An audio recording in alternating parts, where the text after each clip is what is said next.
Right now, crews are near the town of Greer battling the Greer Fire, which officials estimate has burned more than 3,500 acres, destroyed multiple structures, and has caused the entire town of Greer to be evacuated. Unfortunately, the conditions are just perfect for a wildfire. It's dry. It is really windy, as you'll see in just a second when we go to Chase Go Lightly. And of course, there's a lot of vegetation available for these flames. An evacuation shelter is being opened at the Round Valley Dome in Eager, and both lanes of State Route 260 and the southbound lanes of 373 are closed right now. And if you're not familiar with the area, here's a look at a map showing you exactly where the Greer Fire is burning. It's about 4 hours northeast of the valley up in the White Mountains. Thanks for joining us for our continued wildfire coverage on this special edition of 12 News on 12 Plus. I'm Mark Curtis. And I'm Kadiba Devine. We have team coverage of the Greer Fire. And to start our coverage, 12 News journalist Chase Go Lightly is joining us now live from Apache County. And Chase, have crews made any progress on getting this fire under control? It doesn't appear so, Karibe. Mark, if anything, Mother Nature has really hindered their ability to battle this fire. Right now, we are on the westernmost side of Eager, right at the 261-260 junction. It's the furthest we can go before DPS has actually blocked the road. This is the road that leads to Sholo, that leads to Greer, and you can see all that smoke that is going. And I don't know if you'll be able to see from our camera, but just how strong those winds are. You can see just how fast that wind is pushing the smoke into the northeastern direction, and it really does stretch on for miles. I mean, driving into Eager, we could see the smoke about 70 miles out. Coming in from Sholo, we had to take the 60. Now, the latest information that we have from state officials regarding this fire is, as you mentioned, it's at about 3,500 acres and growing. You have about 100 fire personnel currently battling this fire from the ground. We also received some viewer video from those living in this part of town, some having to be evacuated. Again, those in Greer and South Fork having to leave their homes. We're told that homes and structures have been destroyed. At this time, we do not have an exact number of how many were destroyed. And that's because fire officials are really just focused on battling this fire. Now, as I mentioned, you have about 100 personnel battling this fire from the ground. Earlier, you did have large air tankers attacking from above, but because of those strong winds, all aircraft had to be grounded. We also know that once the sun starts to go down and it gets dark, fire officials won't launch any additional aircraft into the air, even if those winds do calm down. They just say it's too dangerous to be flying over the fire when the sun is down. Now, as for just kind of the plans of moving forward, you have a new incident command team moving in at 8 o'clock that will be going after this thing well into the night. We also, again, the evacuations for Greer and South Fork and western Eager, everyone west of River Road to where we are now are on preset evacuation notice. That's where that's where they're told, hey, you might have to leave at a moment's notice. We also learned that Eager and the town of Springville have declared state of emergencies, meaning that there's no burning, no smoking outdoors. We also learned that Round Valley Unified School District has canceled in-person classes for tomorrow and will instead switch to online learning for student and staff safety. And again, just with these winds, with how fast they're moving, the only way to go after this thing is from the ground, and we know that fire crews are doing the best they can. We also know that Governor Hobbs is trying to get some federal assistance to attack this fire. We're still waiting for an update in regards to that, and there's still just really a lot of information that we're still waiting to learn from fire officials. Again, how many structures have been destroyed, the current size of the acreage. The last update that we got, I believe, was about close to an hour ago, saying that it was 3,500 acres. And we are seeing people in the pre-evacuation notice getting in their cars and just leaving. We've seen a couple people with trailers filled with horses leaving as well. We were told that the rodeo grounds here is open to those who do have large animals or RVs. If you are deciding to pack everything up and take your RV, there are places for you to go. I also want to mention, like you said, the vegetation, as we can also kind of just pan over here. You're talking about the vegetation. You can just see how dried out it is. And this right here is going all the way down toward Greer, so there is a lot to burn out here. And the thing with the winds, and this is something that we've covered in previous fires, because of those strong winds, with the embers of the fire, those can get scooped right up and be carried hundreds of yards away and create new spot fires that, again, continue to grow. So just a lot really going on here, and it looks like we're seeing some sheriffs, Apache County Sheriff's deputies going into the Greer area right now, maybe trying to make contact with folks about evacuations in this area. But again, it's just still a very active situation here, and we're still trying to learn the latest of what the battle is going to look like going into tonight. But hopefully this wind will let up, but we'll just have to wait and see. Chase, you drove up there earlier today as soon as we heard about the fire. Tell us about what your drive was like going up there on the 60 and where you finally had to pull over, where the road shuts down, because I know there are a lot of folks down here in the valley that are watching this that have second homes up there, and Greer and Eager and Springerville. Right. What are they going to be dealing with? So when you travel in, we took the route through Payson, I believe through Heber, and then up to Show Low. From Show Low, you can either go left to the 60. That's the route that we took. That's the route that's open. From there, you will go north of Greer and then into the north side of Eager. The road that's closed is if you were to take a right at Show Low. That's the 260. That's this road right here. That's where they have it blocked off in both directions once you get into the town of Greer. So if you are ones that, have homes in the Greer area or South Fork, you won't be able to get in because, again, they have it all blocked off. And to my knowledge, they're not letting anyone in there to see if their home is still up, if they're able to go back in and get those things. I mean, you could always drive down and try to talk with DPS, but just from covering previous fires, they're really not going to let anyone back in just because of the danger, because of those winds, and just because this fire is so out of control. They don't want to risk letting people back in to maybe try to grab some belongings because, again, they won't know if your home has been destroyed or if that fire can turn and move in your direction. So if you do have a home in this area, maybe you have some neighbors that decide to stay, because we also know covering there's fires, even when people are told to be under evacuation and leave, some people just decide to stay. Some people just decide that they're going to try to do their own fire mitigation and stay with their home, and that happens every time. So you can always try to reach out to people there, but to my knowledge, they're really not going to let anyone into that area. Yeah, that's what I was going to ask, Chase. I mean, I see a lot of cars behind you, presumably heading out. Have you heard from authorities about people who have said that they are not going to evacuate?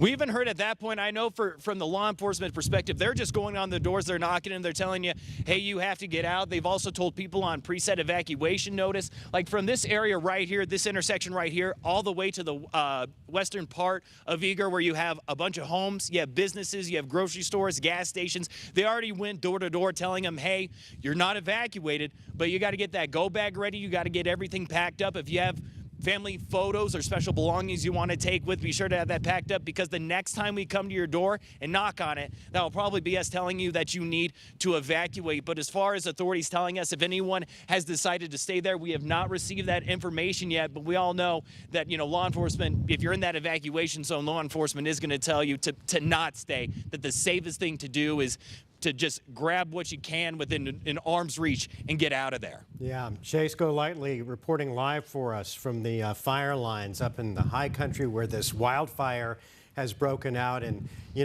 Chase, thank you. You always wonder what you would do if you were told suddenly what would you put in your go bag? I know. And how would you stay and fight? Would you try to, as some of these people do, or would you listen to the evacuation? I know. It makes you think about, being prepared for something like this. Right. And of course, I think when people live in those kinds of areas, they're probably a little bit more prepared, say, than some of us who live here in the urban areas. Let's hope. But Lindsay, we know that heat is another factor when it comes to the difficulty of fighting these wildfires. We saw Chase with a beanie on and a jacket. So are temperatures maybe just at least least one positive thing right now about the weather? I would say that is one of the positives. We're in the 50s and 60s around Greer right now. So temperatures, at least it's not 100 degrees. However, that being said, the winds are really not going to improve much at all through this evening and overnight, and they will stay brisk through the day tomorrow. We won't see an improvement in our winds until Thursday, and that is going to be the main factor to help firefighters battle this fire. So windy conditions expected again tonight and tomorrow. We're talking gusts in the 40 to 50 mile per hour range, and the result of that is an increased fire risk. You're just going to have to stay on top of the forecast because things like this can change very quickly. With gusts like that, it can blow embers and start brand new fires upwind. So be sure to get updates, whether they be on your phone, radio, or television, consistently, at least through the next 24 hours while these winds remain very brisk. 38-mile-an-hour gusts right now in Greer. That's actually a slight improvement. 36 in Show Low. But again, you can expect these gusts to persist overnight. Greer and much of eastern and southeastern Arizona is in a critical fire danger for the rest of today. As we head into tomorrow, it's still going to be elevated. That's because relative humidity is in the 10 to 15% range, and those gusts expected to continue. On the fire lines for the rest of tonight, temperatures generally falling through the 60s into about 58 degrees at 9 p.m. Skies are going to remain clear outside of the smoke. Then looking ahead to tomorrow, we're looking at windy conditions to persist. Even at 8 a.m., those winds sustained from the southwest at 25 miles per hour. We'll still see those gusts between 40 and 50 all throughout the morning and into the afternoon. No wet weather expected. This is going to be a dry system, just picking up our winds and lowering the relative humidity. Out near Show Low and Greer, we're in the 7 to 9 range out of 10 for fire danger today. This is going to continue for the rest of today and even tomorrow. Not a huge improvement because those winds are going to remain brisk. The relative humidity will remain low. At about 11 a.m. tomorrow, we're still a 6 out of 10 across eastern Arizona. That's where the fire risk will be the greatest across the state. As far as our hour-by-hour forecast for winds, notice Greer and Eager, 7 p.m. right now in the 40 to 45 mile per hour range. Look at what happens tomorrow morning. It picks right back up again, close to 60 mile per hour wind gusts at 9 a.m. tomorrow. And this extends back toward McCarney and as well as Show Low, and it will blow pretty brisk through the course of the afternoon. Relative humidity, 10 to 15% right now through the overnight and into the day tomorrow. So we won't see an improvement there. No rain expected, unfortunately. Here's a look at our future gusts. 11 p.m. tonight, still close to 40 mile per hour gusts around Greer. As we head into the day tomorrow, you can see those oranges, reds, and purples. That's the windiest part of the state right there, far eastern Arizona. This is noon, and then you'll see a big improvement by the time we head into Thursday. We're talking a 10 to 20 mile an hour breeze. Very normal for this time of year. Considering we're in spring, we typically see windier conditions during the spring months. As far as what it would take to end our drought, because our drought undoubtedly has worsened over the last couple months. Out near Greer and parts of eastern Arizona, you need anywhere from 6 to 11 inches of rain to get rid of the drought. So we have very, very dry conditions right now across the state. And unfortunately, it doesn't look like it's going to get any better anytime soon. We have a couple sprinkles in the forecast for early next week, but it is not going to really make a big impact on some of those numbers that you're seeing there. Mark and Caribe. All right, Lens, thanks. And we've got some important information to pass on that just came into us. We told you earlier about the evacuation center that had been set up at the Round Valley Dome in Eager. That has now closed. They are moving people to St. John's High School. So if you're watching us in the areas that are affected by this latest wildfire and you've decided not to leave your home, that will be your go-to point if things get bad, is St. John's High School. do not go to the Round Valley Dome. That has been closed. All right, we want to continue our coverage of this Greer fire. We're joined on the phone now by Tiffany Davila from the Arizona Department of Forestry and Fire Management. Tiffany, thanks so much for joining us on the phone. First, let's start with giving us a sense of the scope of the fire that we're dealing with right now. Well, at this time, the fire is about 4,000 acres. It is moving northeast toward the community of South Fork. It did already hit the Wallow Fire scar above the South Fork area, so there is some of the Wallow Fire burn scar up in there, but the fire already impacted that area. We have about 150 resources, or personnel, I should say, that are currently on the fire line and engaged. We did order some heavy aircraft earlier on, but however, due to those high winds, we had to ground that aircraft. At one point around noon, we hit about 65 miles per hour with a wind gust. So this really is a complete wind-driven fire. We have additional equipment and personnel on order and heading up this way right now. We've got task forces of engines. And then we have mutual aid from around the state coming up to help backfill the local fire departments that are actively engaged in their own communities. Tiffany, you've been doing this long enough to answer this question. When you look at the scope of what this fire is with the winds and the inability for planes to fly and drop fire retardant, and then you add in the fuels and how dry it's been, how bad a situation is this? It's a really challenging fire. I mean, the red flag warnings, the warm and dry conditions, the drought-stricken fuel, the wind, again, is probably the biggest factor in this fire. Not being able to fly aircraft to get that air support because some of this fire is hung up in the bluffs, which is in inaccessible terrain. So we can't get resources in there. That's where we would utilize that aircraft. So this fire has definitely been a challenge since it started. Unfortunately, we did lose some structures in the town of Greer, but there's a lot of work to be done, but we do have a lot of resources up here and heavily engaged. Yeah, and Tiffany, knowing that you have some, limiting factors once the sun goes down and it's dark and, of course, the winds and all of that. So what is your goal tonight as far as getting this fire under control? Well, we want to get these crews out there and start putting line in, but the problem is these winds are pushing the fire so hard.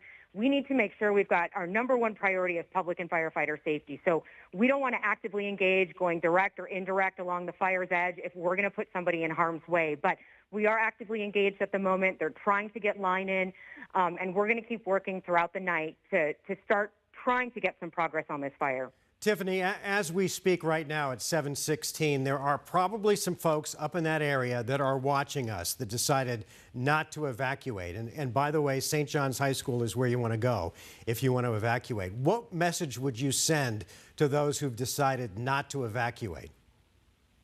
It's very important for people to listen and heed the advice of our law enforcement and our first responders. This is a very fluid situation. It's wind-driven again. If the wind shifts at any time, this fire could shift directions. So very fluid situation. We are asking people to please take the advice of law enforcement when they're asking you to evacuate.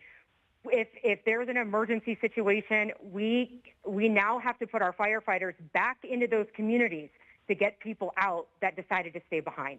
And any update for folks who have livestock, horses, things like that they want to get out of harm's way? I know there was an area in Eager that was taking livestock, but I don't have good information on that at this time. The Apache County Sheriff's Office and the Apache County Office of Emergency Management is handling all of the evacuation and pre-evacuation statuses along with all of the shelter information. All right, we'll check on that and we'll pass that information on to our viewers. And Tiffany, I know right now the goal is getting this fire under control, but do you have any idea of how the fire started and the point where it started? Not at this time. It is under investigation, but, again, it started on private property in Greer. We did lose some structures in Greer, but like I said, right now, crews are working to protect structures, to protect the public, and, we need to make sure we've got the safety of our firefighters. I don't, at this time, think they've had time to go back into Greer to assess any damage. All right, Tiffany Davila, thank you for your expertise and insight on this fire. I have a feeling We're going to be talking to you again in the coming days. Appreciate your time. It could be bad. It really could with these winds if they don't lie down. The evacuations caused by the Greer Fire causing some really chaotic moments for a lot of people who had to gather their things and leave their homes. Yeah, it sounds like a very scary situation. Yeah. 12 News journalist Sean Rice spoke with one person who lives in the area this afternoon. And Sean, he's been a longtime resident of Eager. And of course, he hopes that, you know, these flames don't come anywhere near his home. But as we've seen the conditions, it's pretty scary out there. It is. And he was scared. His name's Jerry Porter. He's lived in Eager for 40 years. So he's been through multiple major wildfires there in that area. Thankfully, this one's about 8 to 10 miles where it started, away from his home. He feels as though, even though those smoke plumes were coming right across his backyard, that it may stay away from his home. But this is something that he's experienced before. Certainly feels for the people in Greer, especially those who have had their structures completely destroyed. Take a look at this photo from the Arizona Department of Forestry and Fire Management. We're told this was taken just after 10 a.m., right when they were able to get an aircraft in the air before they had to ground all of their aircraft. It shows the point right where that fire started. You see a road that goes right through there. It's just to the left where that fire started on private property. Within minutes, I'm told, it became a massive wildfire threatening the entire town. This video shows flames lighting vegetation on fire on the ground. I'm told Greer is mainly a community with wooded cabins, some vacation homes in that area, but it's right in line with where those flames were. It was heading northeast towards Eager. It has been throughout this evening, and that's where Jerry lives. Take a listen to a part of our conversation this afternoon about a couple hours after this fire started as he watched those massive smoke plumes head his way. Is it something you guys are kind of keenly aware of as a possibility, especially on red flag days like today? Is this something that's kind of talked about and known to be aware? Yeah, everybody's always watching the mountains behind us, watching for smoke or, you know, wherever it might be coming from. But especially it's been so dry and we didn't have a whole lot of snow over the winter. So we haven't had any rains to speak of, maybe a couple of light showers in the last week, but not enough to do anything. Yeah.